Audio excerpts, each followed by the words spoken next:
Bonjour Jean-Marc. Bonjour Jean-Marc. Salut Jean-Marc. Bonjour Jean-Marc. Salut Jean-Marc, c'est Nikos. Bonjour, c'est Denis Brognard. Vous en parlez ce matin, la télé publique va mal. Je compatis et je peux vous dire que ça ne va pas s'arranger car ce soir sur TF1, il y a Koh-Lanta. Les audiences de France Télé seront donc aussi maigres qu'un aventurier qui ne mange que des vers de palmier depuis 6 semaines.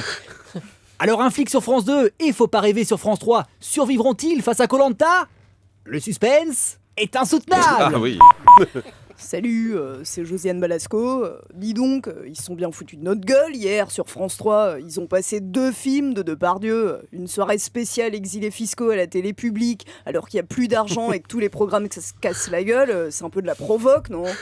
Je veux dire, c'est un peu comme s'il y avait un film de Rocco Siffredi sur Gulli ou un reportage de la liberté de la femme sur Al Jazeera. Salut, c'est Laurent Deutsch. Bon, hier sur TMC, il y avait 90 minutes d'enquête sur les dangers du métro. Par exemple, il parlait des violences dans les grosses stations comme Châtelet-Les-Halles. Châtelet-Les-Halles, situé à cheval sur les 1er et 4e arrondissements, la station a été inaugurée le 6 août 1900 pour la ligne 1, le 21 avril 1908 pour la ligne 4. Bon, enfin, tu vois, c'est dangereux le métro, Jean-Marc. Ah oui, je vois, Une oui. fois que t'as écrit un bouquin dessus, tu peux plus t'empêcher d'en parler. Salut, c'est Isabelle Mergo. Alors ce soir sur Série 25, il y a une famille au top avec une mère dépassée et ses enfants chômeurs obèses qui font appel à des coachs pour s'en sortir. On va changer la bonnette. Hein.